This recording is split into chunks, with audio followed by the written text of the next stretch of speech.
good evening, everyone, on the eve of yet another snowstorm here in New Jersey, except for people like Patrick down in Florida, but he promised that he's going to invite us all down soon.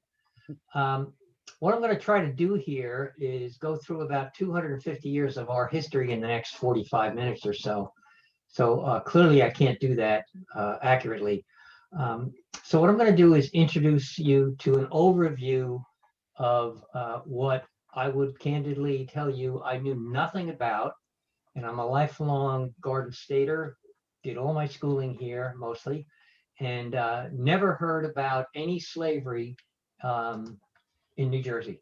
And I think that that's probably, I hope at least, that it wasn't because people were suppressing the stories. I think that kind of everybody just forgot. But as you know, from what's going on in the country the last several years, it's a topic that at least I believe ought to be addressed so that we can go on to where we need to go on. So as you can see, let's cover the book that is now out about a month, History Press publication. And I wrote this specifically to be very readable. It's not an academic treatise.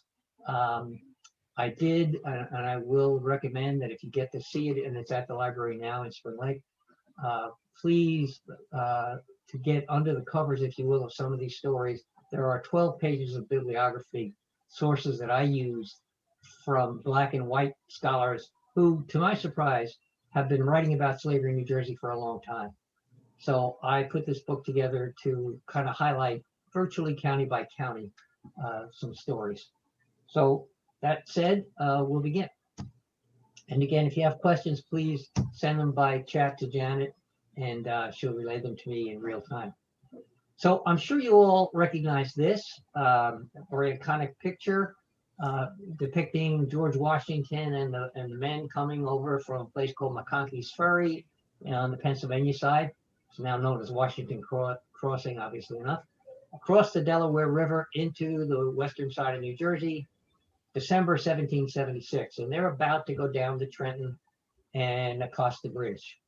But it's a made-up painting. As patriotic as it is, the painter was obviously not there at the time. It's 70, 80 years later. But it is nonetheless something that is, will stir the hearts of patriots everywhere. We've all probably seen it since first grade, right? And what were these guys doing? Well, as I think you know, they were fighting for life, liberty, and the pursuit of happiness, all right? Our founding kind of principles. But the question I want to pose tonight is, sure, but whose life, liberty, and pursuit of happiness? And the real answer is, unfortunately, white landed gentlemen. That's who most of these people were, at least leaders like George Washington. And if you look carefully, which I never did for some reason when I was younger, at that image right in front of George Washington, that's a black man. Now, again, the picture is apocryphal, but there's actually a basis in fact for why a black man would be there. And here's another image. Now this, obviously it's a French sketch. It's George Washington and his slave in the background with his horse, a guy named Billy Lee. And Billy Lee was with Washington virtually his entire life and through all of the Revolutionary War. And as you can see here, he's attending to his horse, and he probably just set up George Washington's tent based on historical facts. And he's enslaved, and yet George Washington is holding a copy of the Declaration of Independence. So the backstory on that is that Billy Lee was purchased by George Washington a few years before the war for 61 colonial pounds. As you know, a lot of the founding families, and particularly the founding fathers of the country, were slaveholders.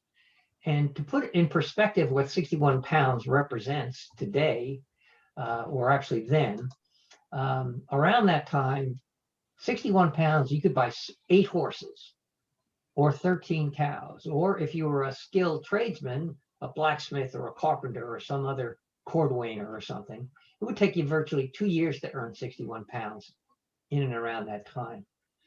And I use those analogies on purpose because slaves in the early days of our republic, and certainly in New Jersey's history, were not considered fully fledged human beings. They were property, chattel slavery. They were owned by white people. So surprising to me when I found out about this particular man who stayed with George Washington all through the Revolutionary War, and then later on when the general, then president, retired to Mount Vernon. Lee was involved with George Washington all over New Jersey because, as I think you know, we're called the cockpit of the Revolution. More battles were fought on our soil here in the Garden State than anywhere else during the Revolutionary War.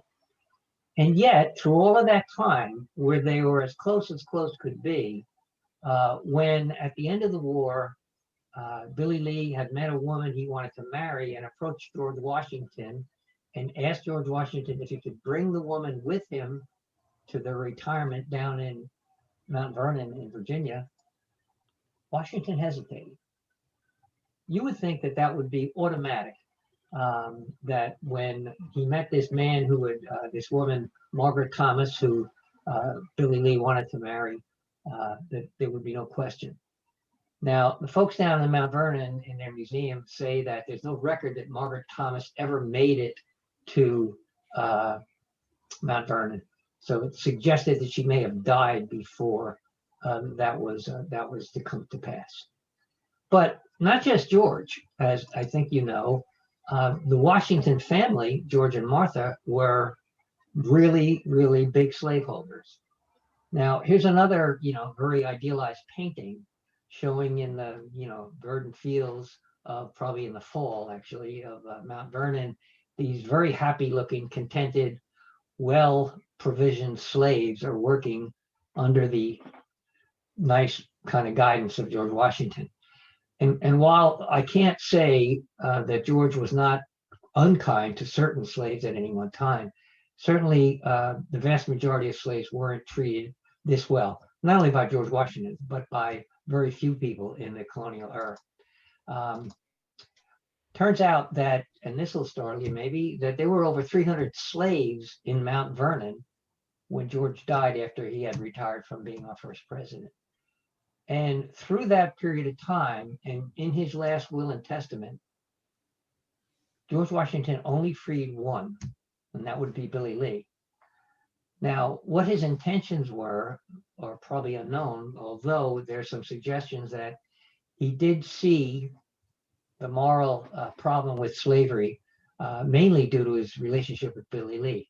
But yet he only saw fit by legal document to free Billy Lee. Now, I've got to caveat that a little because, in fact, he didn't have the right, and I'll talk about that, to free all the slaves. So here's another image, Martha and George, and there's Billy Lee in the background in this drawing.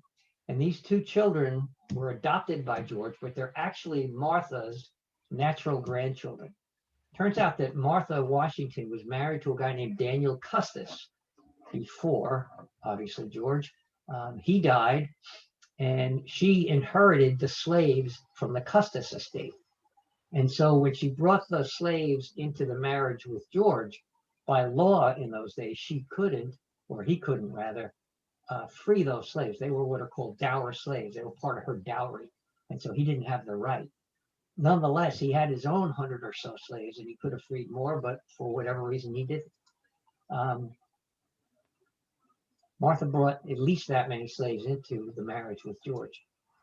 And yet, when she died in the early part of the 19th century, she only freed one of her enslaved people after all the years of service, over 50 years that most of them had been with her. And it's going to startle you when you see this next quote. Here's a picture of a younger Martha Washington, and she really had a very untoward attitude toward Black folks that she owned. And the surprising but very common attitude here that she has is she seems not to understand that they're not grateful for kindness. And so the question is, why would they be grateful? You are owning people who have no right to do anything other than what you let them do. And so to expect kindness is kind of beyond the pale. And here's an example of how she and even George felt about these folks. It's a story about a woman named Ona, or Oni as they call her, Judge, who was a slave of Martha Washington's. She was a seamstress, one of the many slaves that Martha had. Very young woman. And when she was about 23 years old, she overheard a conversation that Martha said that she was likely to sell her. Now, Ona Judge had always assumed, or maybe had been told at some point, that when Martha would pass along, that she would be freed. And so when she heard this story that she wasn't going to be, in fact, she was going to be sold again, she ran away in 1796, as you see.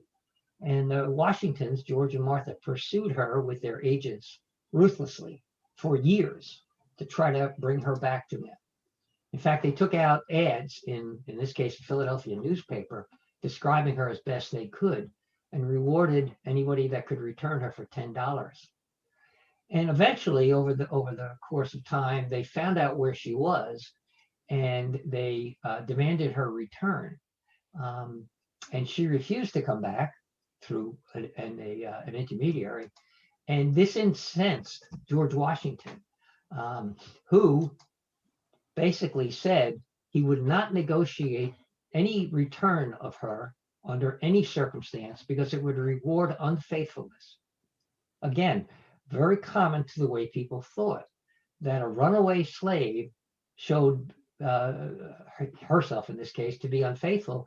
And he was afraid, George, as was Martha, that if they brought her back and then released her at Martha's death, which is what she wanted, it would cause the other slaves problems. So these are facts that we have to deal with when we understand 18th, 17th, 18th, 19th century Americans. The good news is that Ona never did go back into slavery with the Washingtons. She lived out her life in New Hampshire, married, and lived almost to the mid-century. What I'm attempting to do here, before I get into the more minute details of slavery in our state, is to show you how slavery originally started with the upper classes. Of course, the landed gentry, people had money, were the only people in the early days of colonial history that could afford slaves. And this man, you know very well, maybe you've never seen that image, but that's who it is. William Penn, the benevolent Quaker, as I'm sure we've all read about, who was kind to the Indians and did all these wonderful things, founded the city of brotherly love, etc. But it turns out that William Penn was also a slave master. And there's a lot of stories about this. Yes, he founded Philadelphia, named Pennsylvania after his father, the Forest of Penn, which is what that means. You might not know that at one point he owned the entirety of New Jersey with a syndicate, two syndicates actually, of other men. He bought first East Jersey, which was the original province, and then West Jersey. So at one point he owned the entire state. And over here in East Jersey, where I hang out in Monmouth County, at a place called Tinton Falls, there was another Quaker, a guy named Lewis Morris, who was friends with William Penn's father, and therefore William Penn as well.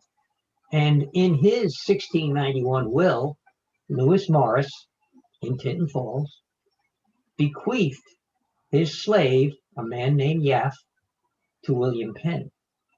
And the backstory on that is that Yaff had been enslaved in Barbados in the Caribbean at the sugar plantation that Lewis Morris owned for a good 20 years that we know about, probably born in Africa as a young boy, was enslaved, spent most of his life, fortunately, as the personal servant, which gives him a little bit more cachet and a better deal with Lewis Morris.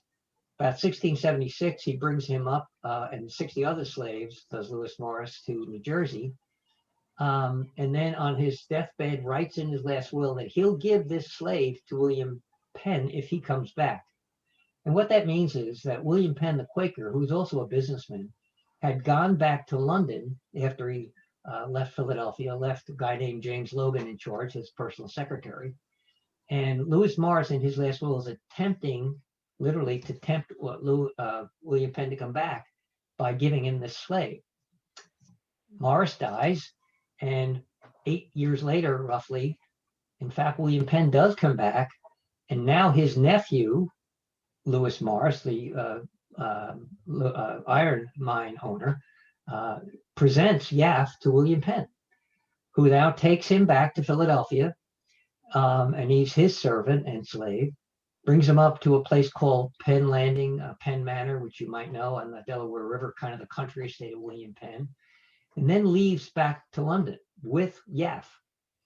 And we know a lot about Yaff because in 1703, William Penn writes back to his secretary Logan in Philadelphia, says, listen, I'm over here now. I've decided that after 4 years of faithful service, I'm going to free Yaff, and I'll pay his passage back to America by ship if he wants. Now, we kind of lose sight of Yaff, and this April I was all set to go to England, stay with some friends, and I was going to go down to a little town at the mouth of the Thames where it enters into England, where is the last known location of Yaff, to see if there's any trace of him. Because it's my belief that he would probably not come back to America where he had been enslaved.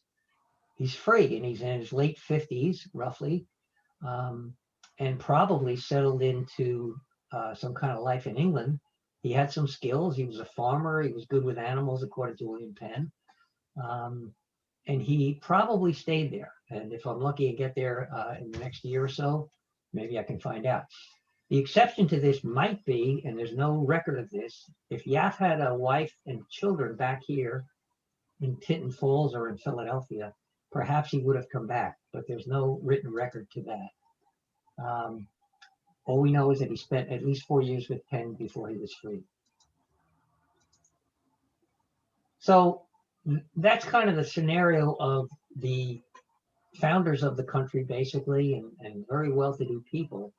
But slavery dates even before those 18th century folks. And it really begins in New Jersey with these people, who you can probably tell from the outfit are Dutch. And you might recall that the Dutch owned what was they called New Netherlands and New Amsterdam in Lower Manhattan, and also New Jersey in the early part of the 17th century. And because they wanted to colonize New Jersey, they incented these people called Dutch patroons, think of the word patron, by giving them 16-mile-long stretches of land on the other side of what they call the North River. They call the Delaware River the South River. And in order to do that, the Dutch West Indies Company would sell slaves to these Dutch patroons to settle and to perform agricultural tasks in New Jersey. And to give you an idea where Bergen Neck is, here's an old map, and on here on the right, that's the Battery. This is New York. Okay, at the time it was New Amsterdam. Across the North River, which we know is the Hudson River, was this neck of land. And right here in the village of Bergen that the Dutch founded, happens to be about 3 blocks from where I went to college at St. Peter's in Jersey City. And so Bergen Neck was considered what is now Jersey City and Bayonne. And this is where the Dutch started. It was then all part of Bergen County to develop their huge farms. And they did it with slave labor. Later on, you might know, about 1850 or so, this becomes Hudson County. But this is the beginning of slavery in New Jersey via the Dutch. And it doesn't take too long for these guys to enter in the picture. And you know them very well as Berkeley and Carteret, because it turns out that in 1664-65, the English come in and they take over from the Dutch in Manhattan and therefore New Jersey. And what these two men do is create what is considered the founding document of our state. And it's called the Concession and Agreement of the Lords Proprietor, those two. And in this, in order to encourage English settlers to come and occupy and populate New Jersey that they now own, and they split it east and west, they give people 300 acres of property per white person. And they also give them another 75 acres per slave that they bring in. So baked into the founding documents of our state is slavery, whether we like it or not. And what they're responding to, Berkeley and Carteret, is this. Their patron, James, the Duke of York, is the guy that granted them the land that is New Jersey. Now, they named what was then New Amsterdam after him, obviously New York. But what they're responding to with the slaves is that in 1660, James was the principal stockholder and founding member of a company called the Royal African Company, whose charter was to bring English ships down to the coast of Africa and trade in goods and people to bring them to America. And you can see here in the corporate seal, 2 Africans and an elephant. And this Royal African Company for the next 80 years brought slaves into the Caribbean, to the English colonies there, and then eventually up here to the 13 colonies that founded our country, including, by the way, Perth Amboy, which is a slave entrepot. I mentioned the Caribbean because the Caribbean was where most of the slaves were originally brought from Africa. So estimates, and that's all it can be, are that roughly 12 to 13 million Africans were enslaved and brought into the New World. The vast majority, 8 or 9 million or so, were in South America, primarily Brazil, as I'm sure you know. A lot into the Caribbean, particularly Barbados, which was an English colony, originally a tobacco colony. And you can see these Quakers with their slaves, and he's holding tobacco. That was the original economy of the Barbadian colony. Later on, it switches to sugarcane.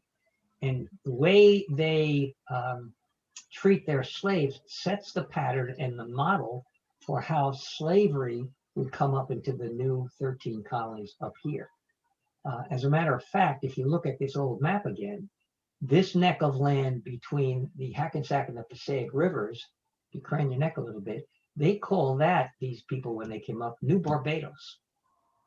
So places like Kearney and those parts of our state were originally called New Barbados because Barbadian planters came up with their slaves.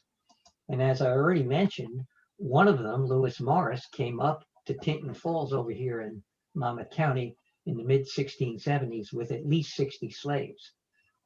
He's the guy that gave Yaff to William Penn, and he dies before Yaff actually gets transferred.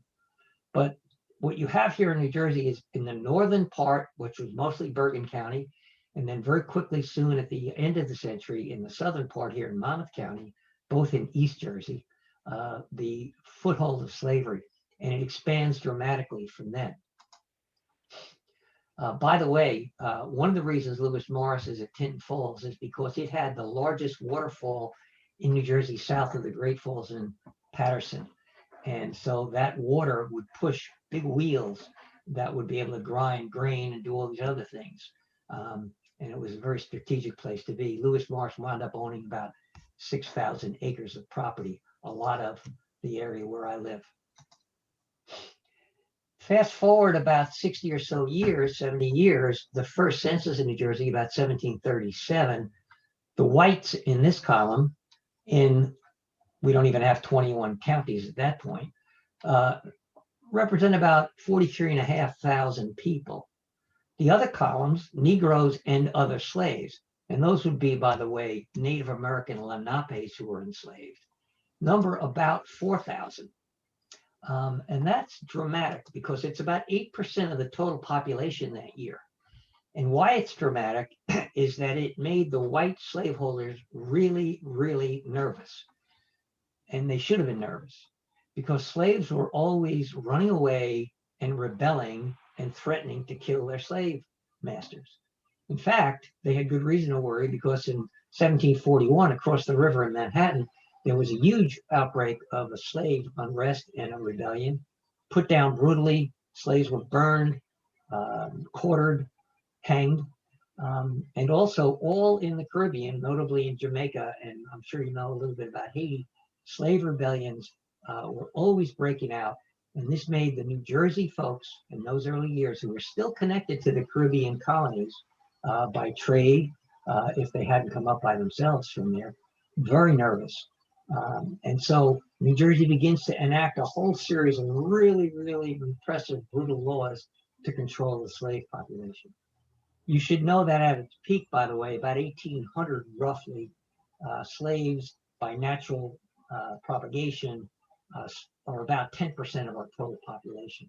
That's a huge number of people that white people who were slaveholders really got nervous about. So, you know, again, it wasn't just in East Jersey that I focused on, but in the western part of the state, including our state capital, slavery started really early. And in the area of what is now Trenton, a Philadelphia Quaker slaveholder who was a friend of William Penn and another Quaker, a guy named William Trent, decides that he's made a lot of money trading in the Caribbean and he wants a country estate. So he goes over to what are then called the Falls of the Delaware here, and he builds this house right here about 1719 for his country estate. And he brings his slaves over. And that house has a lot to do with New Jersey history. And it's got a lot to do with how entrenched slavery began, because William Trent brings slaves with him. He buys some existing mills like this one on Crosswicks Creek, and he has his slaves run all of these grain mills for himself. Enter this man 20 years later. And that man is the nephew, Lewis Morris, that I referred to before. Happens that he becomes the first royal colonial governor of New Jersey. He owns, at the point of 1738, when he's appointed the first royal governor, about 6,000 acres, as I mentioned over here. And he decides to move the seat of government to Trenton, which was then called Trentstown. But his wife, Isabella, says, you know, not so fast. I'll go over there with you, but, you know, I'm this money person. And what are we going to do? Where are we going to live? So Lewis Morris writes to the then owner of the Trent House, because William Trent has died. And in 1742, we've got a copy of a letter to then the governor of Pennsylvania, Thomas, who now owns that house.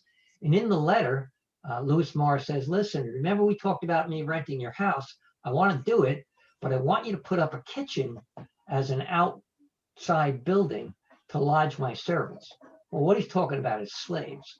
And you would do that in the colonial age for two reasons. You don't want a kitchen attached to your house for fear of fire. So you put it outside the building. And secondly, you don't want your slaves living with you, so you can put them in the kitchen area as well. And so that's what happens. And they move there, and from 42 to 46, when he dies, Lewis Morris is governor of New Jersey at that house, which still exists. And some of you may have been there, and post-pandemic, maybe we can all get back there. I've spoken there many times. It's the original house. The kitchen and some of the outbuildings that were put up over the last couple of hundred years are gone. But a friend of mine, Dr. Richard Veit from Monmouth University, has been conducting some excavations there for the last couple of summers in an attempt to find perhaps that kitchen. And when I went there a few summers ago, I took this picture, and whether or not that's the foundation of the kitchen in front of this building or not remains to be seen. But what might be important, if they can determine that with further excavations, is they might uncover artifacts that some of these enslaved people left. And if we're lucky, religious tokens or anything might identify where these folks are from, if they were in fact still originally from Africa, or even if they had practiced some of their religious beliefs through their descendants. So it'll be fascinating to see over the next few years what they find in Trenton. Virtually no city or location in New Jersey escaped slavery. In my book, I break it down into East and West Jersey, virtually county by county. But a little bit north of Trenton, as you know, is Princeton, lovely place, great place.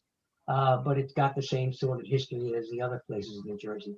And it's connected to William Penn, because as you remember, he owned West Jersey at one point. And a guy named Richard Stockton, a very famous New Jersey family, buys about 5,500 acres from William Penn in the early part of the 18th century. And he has slaves build his family fortune for the next several generations. And there's a kind of a bucolic picture of Trenton. This is Nassau, or I should say Princeton. That's Nassau Street. Richard Stockton's son, John, is the founder of Princeton University, which relocated. It was really the College of New Jersey up in Elizabeth at one point, but they relocated. He's one of the founders of Princeton University. And then this guy, who is the grandson and the same name, Richard Stockton, builds the iconic, and you've probably seen this too, estate called Morven down the other end of Nassau Street, which at one point, by the way, was our governor's mansion as well. To their credit, Morven these days has put up a wonderful display about the effects of the lives of slaves in that big estate. And Richard Stockton, the grandson's an interesting guy. One of the first graduates of Princeton University that was founded by his father. He fights against the British in the Revolutionary War, all the while being a slaveholder. He gets captured, and because of the brutal treatment that the British subject him to, he dies in capture in 1781. But he's a signer of the Declaration of Independence. At least 40 of the men who signed the Declaration of Independence were active slaveholders. And that makes sense in the context of the times, because they were rich men who owned a lot of property, who built their fortunes like the Stockton family on agriculture, primarily with slave labor. Literally the blood, sweat, and tears of Black Africans and their descendants. So Richard Stockton dies in 1781, and he leaves his widow behind, Annis Boudinot, actually you could tell a French derivation, who was a poet, among other things. And to show you the contradiction in the way people thought of slaves, Annis, after Richard dies, she's still at Morven, is controlling a number of slaves. And she does the most incredible thing, which I'm going to let you read here.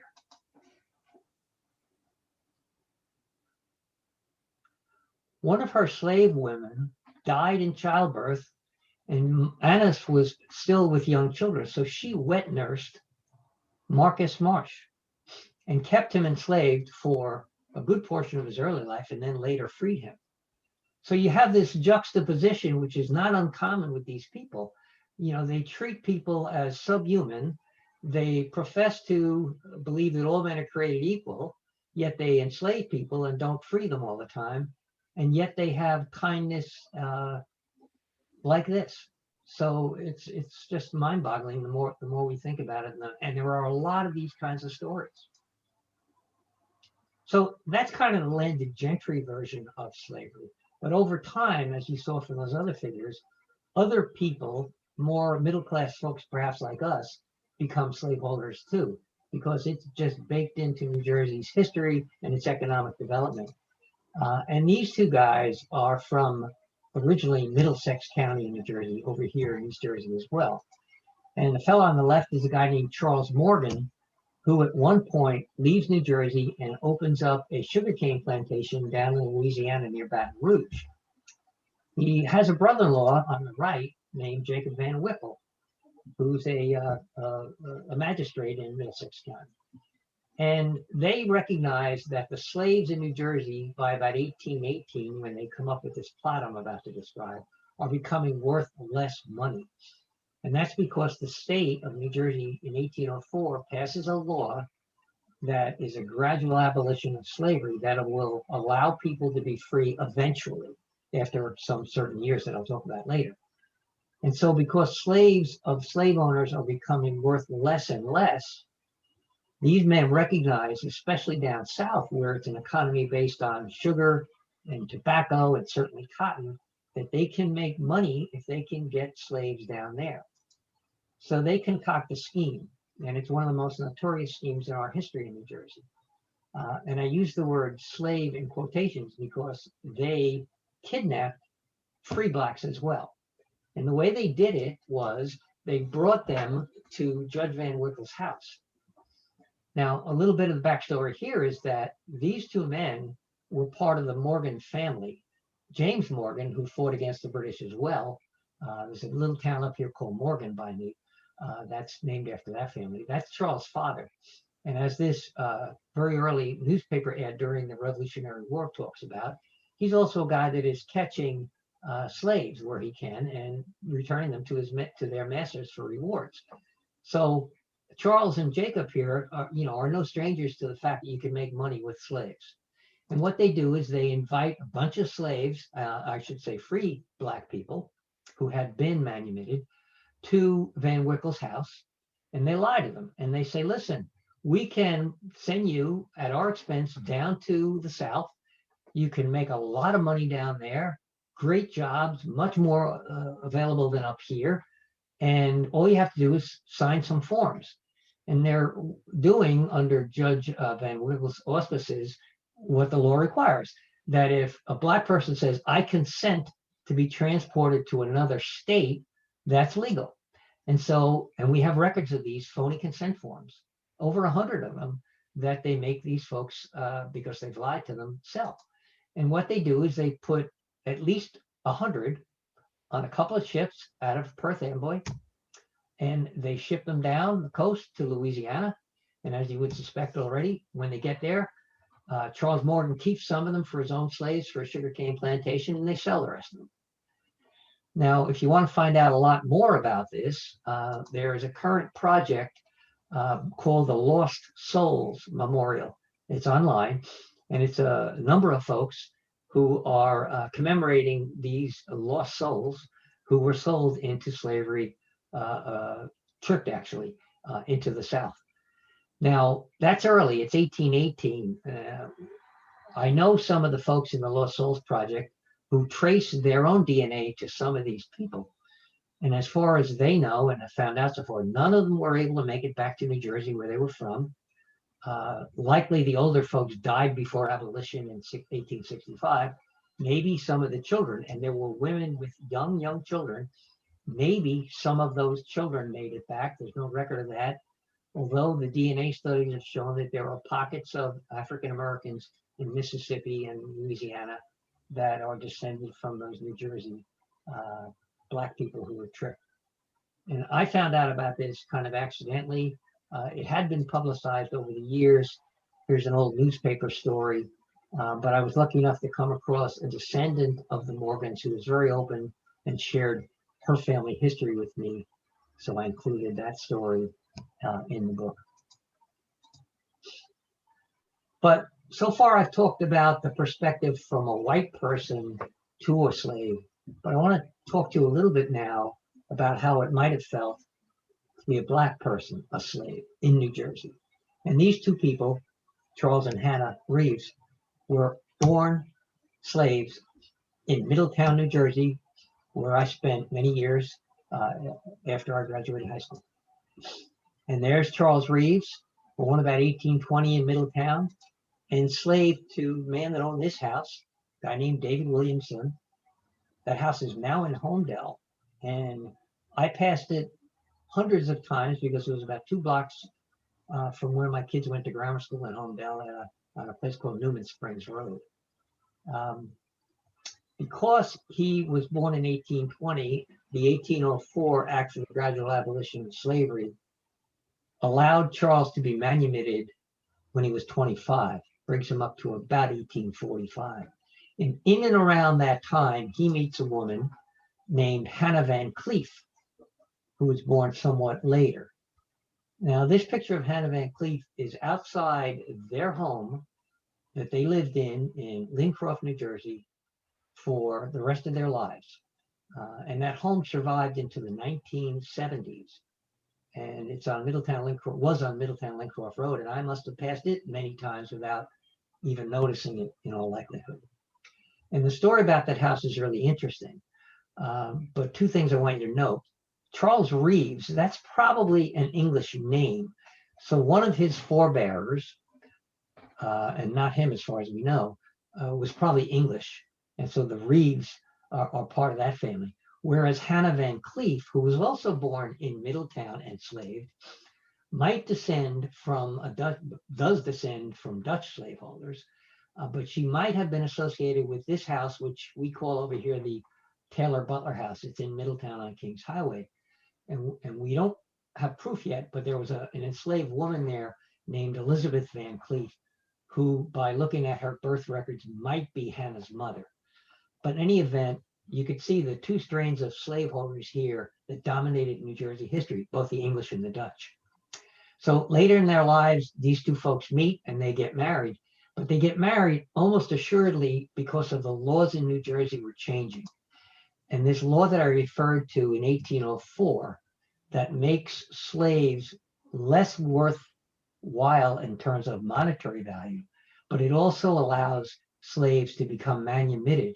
And it requires, by the way, slaveholders to register the birth of any slave after July 4th that year, and then also go to the county courthouse and record when they manumit them by law. 25 years later for men, 21 years later for women. And so around 1850, if we have Hannah's dates roughly approximate, we find out that they get married. And I think it's as a direct result of their newly acquired freedom. And I know that because one of their great grandchildren gave me their wedding certificate. They got married in the Homedale Baptist Church when Homedale was part of Middletown. That section was called Baptistown, and the Baptist Church was just still there, is where these two folks got married. And in that house, which had been given them on a temporary basis by a guy named George Crawford to live in, required Charles to work kind of like an indentured servant, if you will, for the rest of his life. They didn't wind up getting the deed to that home and the acre and a half or so around it until 1900, just around the time Charles was dying. That home actually goes to his son. But Charles and Hannah, these former slaves, work tirelessly the rest of their lives, raise 11 children in that house in Lincroft, New Jersey, and become very prominent, well-known citizens of that area of Monmouth County. Well-known, they would walk from Lincroft to Red Bank to church, to the Baptist church every Sunday, and were very well revered in that community of Lincroft. Another, but federal law influenced their life, I'm positive. And that law in 1850 was called the Fugitive Slave Law. And what it is a result of is that the Southern Congress people are all worried and upset because slaves are running away to the North all the time, and they're being sheltered by abolitionists and friendly folks so they can get up to Canada or someplace where they can be free.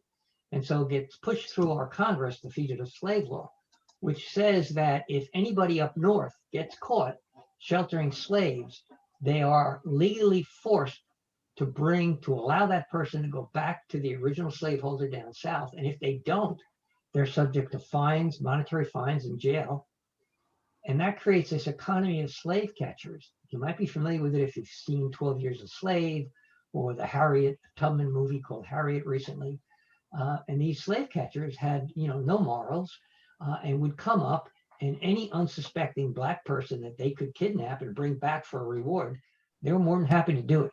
Whether or not that was the person that belonged to anybody didn't matter to these folks. And so what I think happens, especially to Charles and Hannah, is a direct result of this slave law as well. And there's many, many images of runaway slaves being pursued during this period of time by slave catchers. And the story I want to tell you here is that in Lincroft, James Crawford, the son of George, sells to 14 black men a 3-acre piece of property for a graveyard in 1850, about 2 months after that law is passed. Now, we call that today, it's next to a place called St. Leo the Great up here, if you know that church. We call that the Cedarview Cemetery, and I'm part of a committee of folks that are restoring it and trying to get some recognition for it. But I think what happens to Charles, because he's a smart man, is when he understands that the slave catchers and these laws are going to endanger himself and his family, he buys that piece of property, a little bit of 100 by roughly 40-foot plot of land in the cemetery in 1850, which looks like that today. And he and about 14 of his descendants and relatives are buried there today in that piece of property. And I think he does that, like a lot of these other people who buy these plots of land, precisely because if they become property holders, remember I said he didn't own his house yet, then when anybody comes and confronts them that they need to be returned illegitimately, frankly, to the South, he can hold up a piece of paper and say, but I'm a property holder. And since slaves couldn't hold property, by default, he's got to be free. So I think it's an insulation from him, for him to protect himself and his family. And in fact, they never do, as far as we know, engage with any slave catchers. They own in that piece of property, their descendants now, more, there are more stones than any other of the now 28 plots in that cemetery. And that's Hannah, this is actually Charles, and that's Hannah's tombstone. And you can tell from the modernity of it that those are later stones that we know that their son put up later on in life, as opposed to the other stones that are older. So how do I know these things? How do I, a white guy who never heard anything about enslavement until in New Jersey until 6 or so years ago, how do I know this stuff? I know this stuff because I was fortunate to run into this wonderful woman, May Edwards, who passed away a year ago in July, became a friend of mine. And she was the great grandchild of Charles and Hannah. And when I met her, she opened up her entire family history, which she had studied. She was a nurse at Riverview Hospital in Red Bank for her career. Her husband was a businessman. They themselves had 3 very successful children. She told me all about her family history that she had researched for 45 or so years back to slavery. She understood it very well, and she actually rose to become the president of the New Jersey chapter of the Afro-American Genealogical and Historical Society. And while she was open and sharing with me, a virtual stranger, with all these wonderful stories, it occurred to me that I was wrong. I had always assumed that Black people couldn't possibly know much about their ancestry to slave times because they had been sold and moved and God knows what else. And if you watch Louis Henry Gates anytime that he's on, obviously there are deep roots, including a really melodramatic one last night when he was talking to some folks. So many Black people, not only in New Jersey, but throughout our country, do know very well their history. And I was privileged to get this little insight into one particular family. It turns out, by the way, that I found out from May something she didn't know. One of her cousins, through marriage, is one of the leading intellectuals in our country. You might recognize the name Ta-Nehisi Coates. And that's her cousin through marriage. And although she didn't recognize that, her grandchildren who I met were more than delighted to understand how famous and far-flung their very successful family has become. So kind of winding up here, how did New Jersey as a state, and I'm only obviously touching on a couple of little vignettes here, how did we approach abolition, which we finally got to after all these couple of 100 years? And so my answer to that question is this.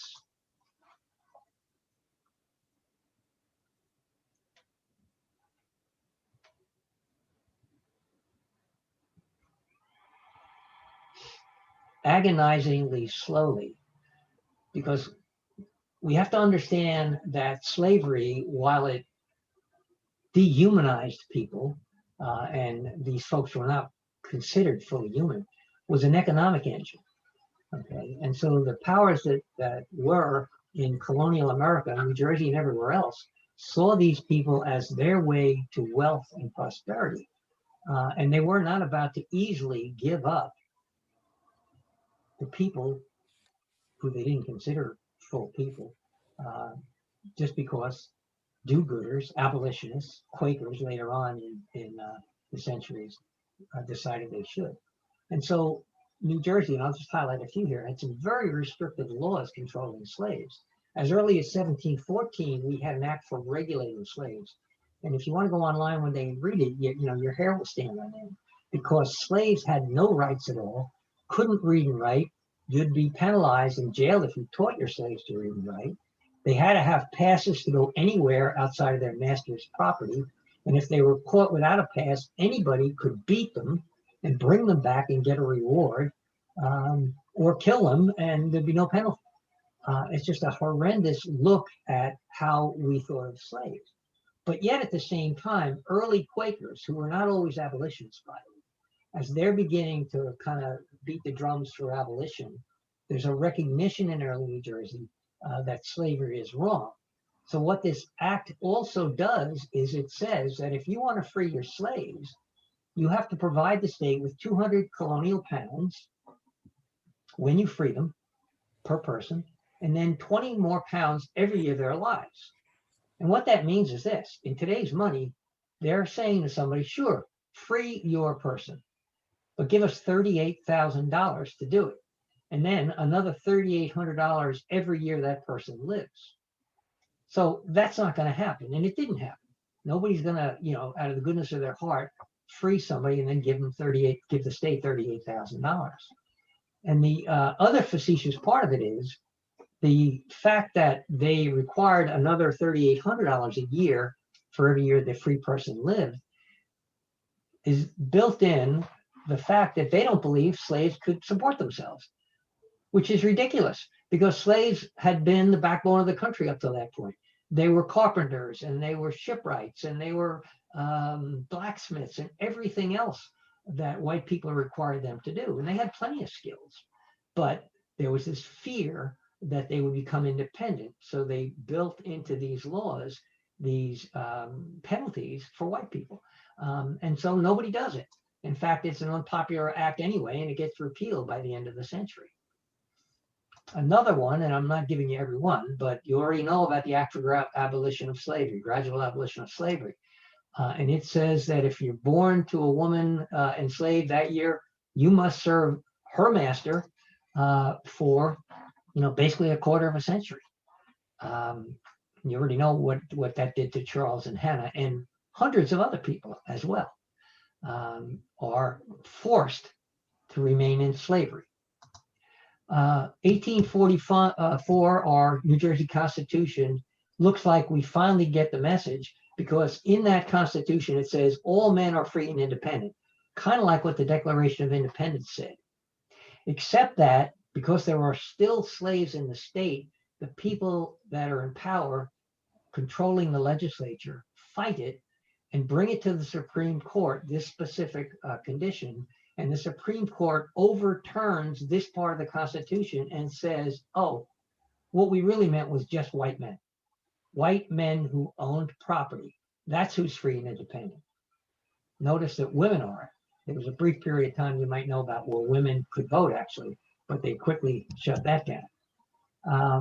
So again, it's this gradual, painful realization that we have to do something, but we're not going to do it easily.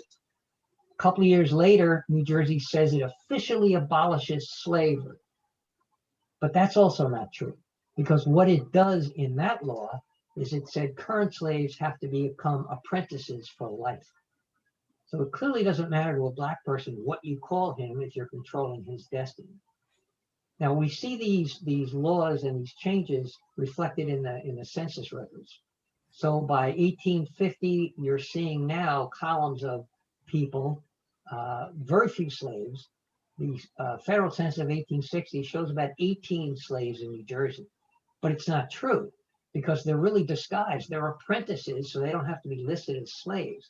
So there's still hundreds of slaves in New Jersey by the time of the Civil War. We're just not calling them that. So again, it's this embarrassing history that we have to confront in our state. So I'm going to talk about one of the most famous people involved in slavery in New Jersey. And it's the story of runaways. Slaves are running away all the time, right? Why wouldn't they? You might know that during the Revolutionary War, the British offered freedom to any runaway slave who came and fought for them.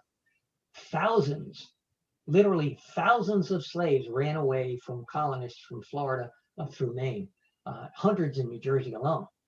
There's a famous story about a guy named Colonel Ty who ran away from what is now Rumson and became the scourge of the Monmouth County Patriots fighting for the British. but they were always doing it throughout their history. And eventually, of course, these routes become known as the Underground Railroad. And historically in New Jersey, the Underground Railroad, our slaves come from the South.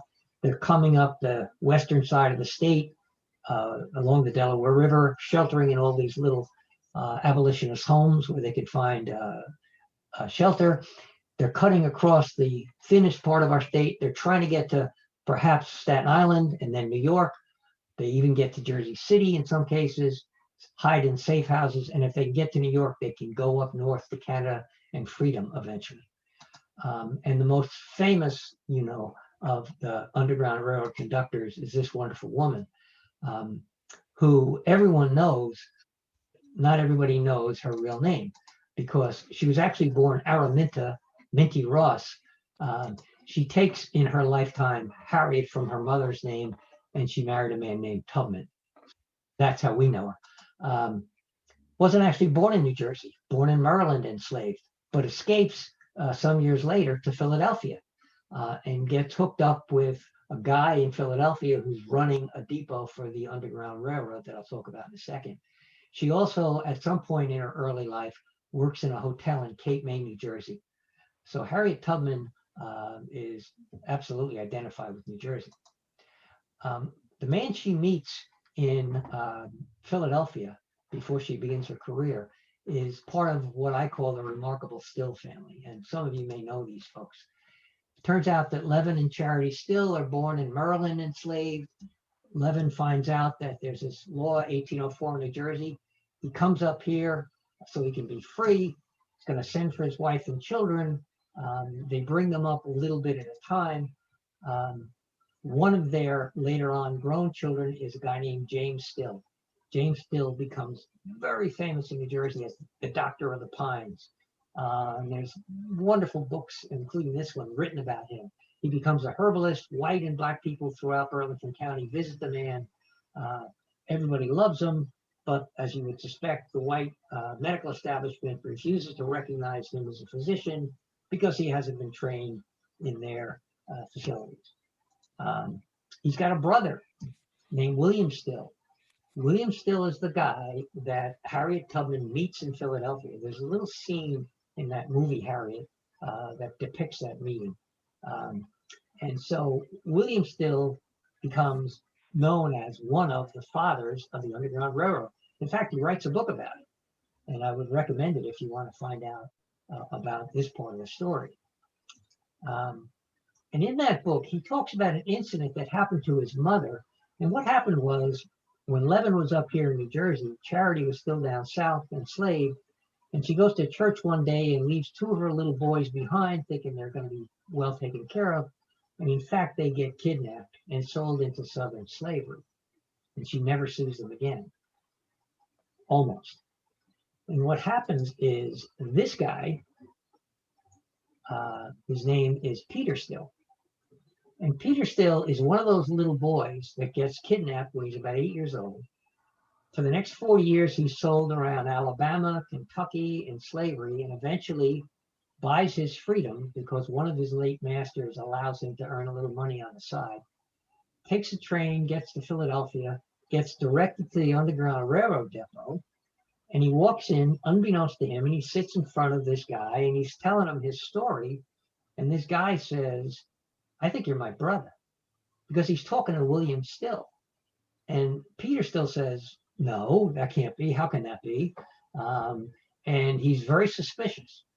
And William says, "Oh yeah, watch this." And he takes Peter Still to meet their still alive mother, Harriet Still, who's living in Burlington, New Jersey. And they meet after 45 years. I mean, it's a hair-raising story. And it gets even more brave because after this joyous reunion, Peter Still spends the next 4 years canvassing the northern states, giving lectures about his life, raising money. He makes $4,000. He goes back south undercover, and he buys Lavinia, his wife's freedom, and their children, and brings them up to freedom, and they settle in New Jersey. So this is a story of a slave family that goes above and beyond what anybody could expect, I think, based on the hardships that they had to face. As I mentioned, there's 12 pages in my book of bibliography, and you can find a lot of these very, very inspirational stories if you'd like. You know about Negro spirituals, right? And last night, Henry Louis Gates was doing a thing on the Black church, and Negro spirituals are sometimes coded messages. And maybe what white slave masters thought were happy slaves singing these songs, I ain't got long to stay here. Maybe sometimes they're giving messages to other people saying, tonight's the night we're going to run away. In any event, these things inspired Harriet Tubman. And this brave, not quite 5 foot tall woman, after she comes up here, decides to go back south undercover. And we know that at least 20 times she brings people north. Originally, she goes to find her husband. You might know she found out that he was remarried after a few years. She brings her parents to freedom in the north, and then tons of other people.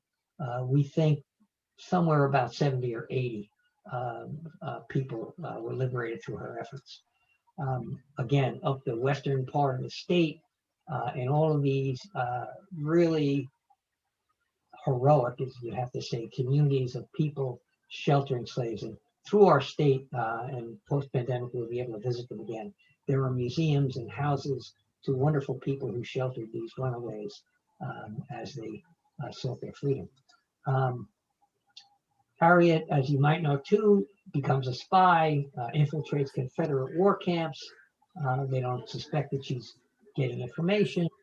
And then the war's over, slavery's abolished. But Harriet Tubman, who well-deserved time off, decides not to do that. She's going to remain very active, involved in the early women's right to vote movement. Eventually she marries, retires up to New York, opens up an old age home for slaves before she dies. And if we're lucky, someday maybe this will happen now that things have changed in this country, because there would be at least that minimal recognition that she deserves, does Harriet Tubman. So finishing up here tonight, how did slavery finally end in New Jersey? Well, just so you know, because of this history, we were the only northern state who never gave its electoral votes to Abraham Lincoln. Not in the first time he ran, and not in the second time he ran for re-election. The second time, primarily because McClellan, who was a New Jersey guy, was running against Lincoln. Lincoln's inauguration basically sets the spark off for South Carolina to secede. The Civil War begins. You know that Lincoln issues the Emancipation Proclamation, but that only frees the slaves in the states of rebellion.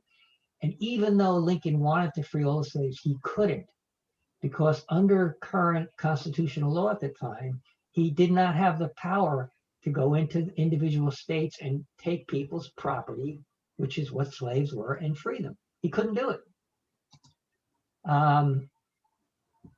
He gets assassinated in April of '65.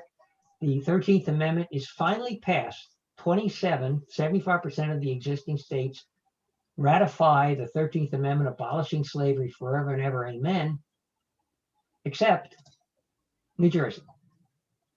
New Jersey refused to go along until it was a fait accompli, and our legislature decided in January, after it was all said and done, that we'll go along with that. And we finally sign on to the abolition of slavery. And you know now a little bit about why, because the background, it was so firmly a part of our DNA in the state that people just didn't see that they had to do it. 150 years later, our legislature finally apologizes for slavery. But I want you to notice something there. That's very nice, and you can read the entire document online if you want. But there's nothing in there about reparations. And the word reparation, as you know, is rooted in repair. And I believe you're going to see in the next few years, as we hopefully will, reparations to the descendants of slaves, the people that helped build this country. This is not African American history. This is American history. And we owe these people something. And that'll be an interesting debate to watch, won't it? Last thing, and then I'll ask questions, is I'm part of a project that was started at John Jay College in New York, originally called the New York Slavery Records Index, and we're accumulating and making available online for free any records about slavery, any databases, slave records, slave ships, slave owners, for other researchers. And there is the URL if you want to go look at that. It's a great resource. People who will be able to find their relatives, their ancestors, eventually perhaps will be able to use this. We've since expanded it to include all of the Northeast states in the United States. So if you know of any databases, please contact me specific to New Jersey. I would love to find out about it. That's a multi-year project. So with that said, now I'm going to be quiet. If you would like to get a copy of this book, there's my email. I sent it out to you by chat. And if you send me an email, I'll tell you how I sign and dedicate a copy for you, and how to go about